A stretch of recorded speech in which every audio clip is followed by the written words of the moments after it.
Assalamualaikum warahmatullahi wabarakatuh. Perkenalkan, nama saya Muhammad Zaki Al-Jihad dengan NIM 251101011. Saya dari kelompok 11 dan akan menjelaskan portal statis tertentu satu balok satu kolom. Yang pertama itu definisi portal. Portal adalah elemen struktur yang terdiri dari balok, elemen horizontal, dan kolom elemen vertikal yang dihubungkan dengan sambungan yang kaku, rigid join. Portal berfungsi untuk menahan beban vertikal seperti berat sendiri dan beban hidup, dan beban horizontal seperti angin dan gempa. Yang kedua, portal statis tertentu.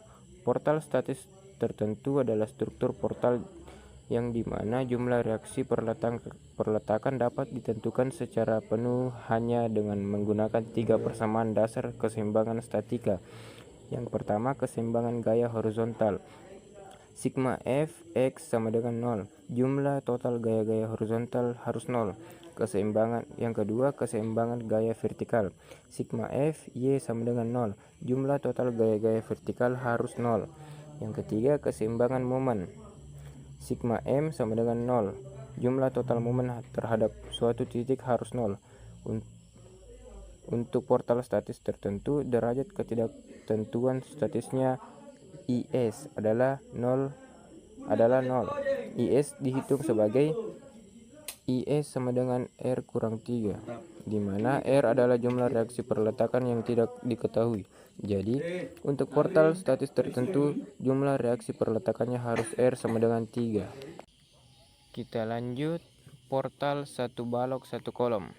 Struktur portal statis satu balok satu kolom adalah portal yang paling sederhana karena hanya memiliki satu kolom.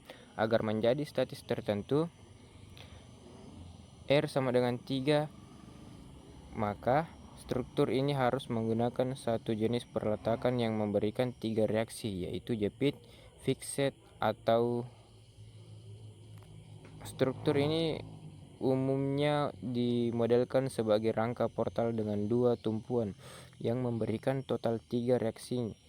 Misalnya sendi roll atau sendi dengan kondisi tertentu. Namun, dalam konteks satu balok satu kolom yang paling umum dan sederhana, seringkali ini mengacu pada portal 2 perletakan, 2 kolom dengan tumpuan sendi roll atau sendi yang satu dihilangkan kolomnya. Karena Anda menyebutkan satu kolom dan satu balok, ini menyiratkan struktur yang tidak simetris atau struktur yang ditinjau hanya sebagian dari portal besar atau cantilevered portal. Nah, untuk gambar portal statis satu balok satu kolom begini bentuknya. Kita lanjut di model implementasi. Model implementasi dari portal satu balok satu kolom statis tertentu yang paling umum adalah model tumpuan, portal cantilever atau jepit bebas. Deskripsinya, satu ujung kolom ditumpu jepit, ujung lainnya balok bebas. Jumlah reaksi R 3. Yang kedua, model tumpuan yang kedua, portal 2 perletakan sendi roll dengan satu kolom. Deskripsi, satu kolom ditumpu sendi, balok ditumpu roll di ujung lainnya. Secara praktis ini adalah satu balok satu kolom dan satu tumpuan roll tambahan. Jumlah reaksi R-nya, R sama dengan 2 sendi tambah 1 roll sama dengan 3. Kemudian lanjut di penerapan. Model portal ini, terutama yang 2 perletakan sendi roll, banyak digunakan untuk struktur sederhana seperti kanopi atau atap teras. Struktur ringan untuk menaungi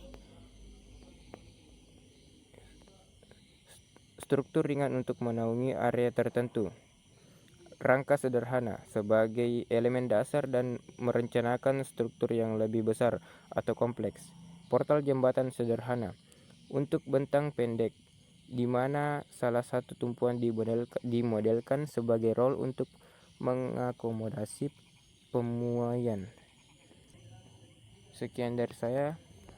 Wassalamualaikum warahmatullahi wabarakatuh.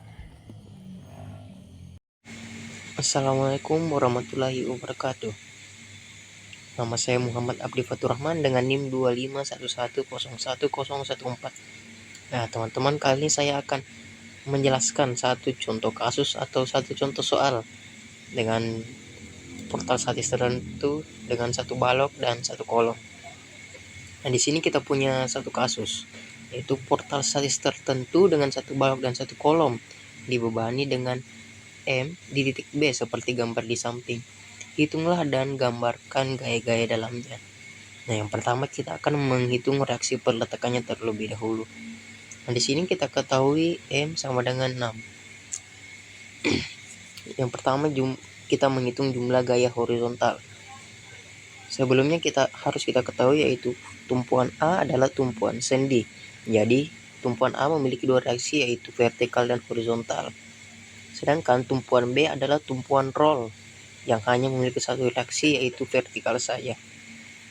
Lanjut kita hitung sigma H sama dengan 0. Nah, di sini karena tidak ada beban horizontal luar yang bekerja pada struktur ini, maka kita simpulkan bahwa HA sama dengan 0. Lanjut kita hitung di jumlah momen di titik A.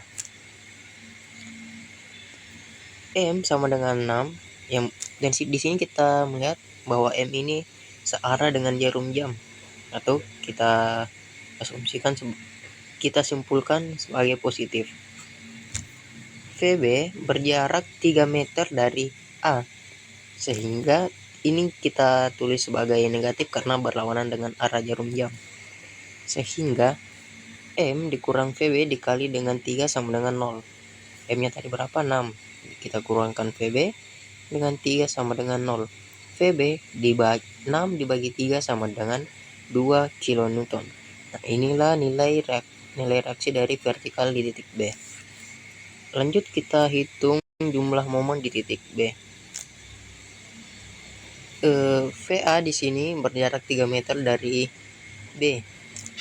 Dan di sini VA-nya itu searah dengan jarum jam atau kita simpulkan sebagai positif. Jadi di sini kita tulis plus. Sigma MB sama dengan 0. M ditambah VA dikali 3 sama dengan 0.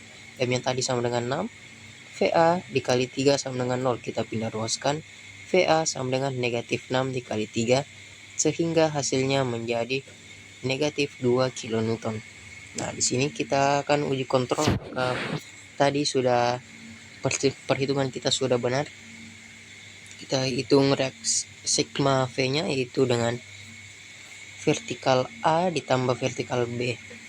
Jadi negatif 2 ditambah 2 sama dengan 0. Berarti sudah benar ya. Kita lanjut ke gaya-gaya dalamnya. Sekian, terima kasih. Baik, perkenalkan nama saya Ilyas Aminullah dengan NIM 251101031. Kali ini saya akan melanjutkan pembahasan dari Muhammad Abdi Faturrahman yaitu gaya dalam. Pada bidang AC, kita pada gambar ini kita dapat menentukan gaya normal atau aksialnya adalah NAC sama dengan 0. Gaya lintang atau gesernya VAC sama dengan VA sama dengan minus 2 kN. Dan gaya momen MAC sama dengan minus 2. Sehingga diagram dapat kita bikin seperti ini. Jika X-nya sama dengan 0, maka gaya normalnya sama dengan 0. Gaya lintangnya minus 2, gaya momennya minus 2. Begitupun jika X-nya sama dengan 1 dan 2,5. Jadi gaya normalnya 0, gaya lintangnya minus 2, dan gaya momennya minus 2. Selanjutnya pada bidang C ke B.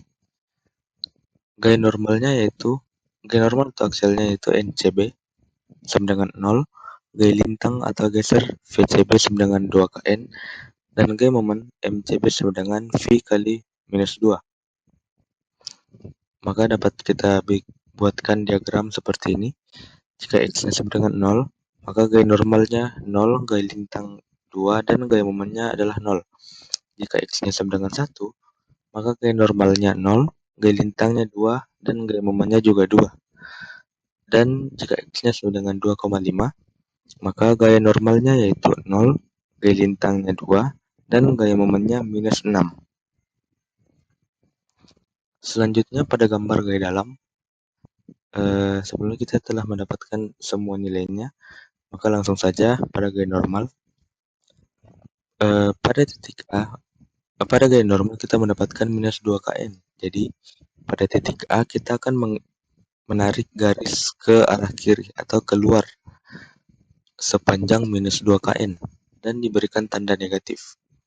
Selanjutnya pada gaya lintang kita mendapatkan minus 2 kN juga. Jadi kita akan menarik dari titik B ke bawah sepanjang minus 2 kN dan diberikan tanda negatif. Selanjutnya pada gaya momen kita mendapatkan dua nilai, yaitu 2 dan 4. Jadi kita akan menarik dari B ke 2 terlebih dahulu dan akan lanjut tarik lagi ke 4 kN. Dan selanjutnya kita akan menarik garis dari titik C ke titik 4 kN.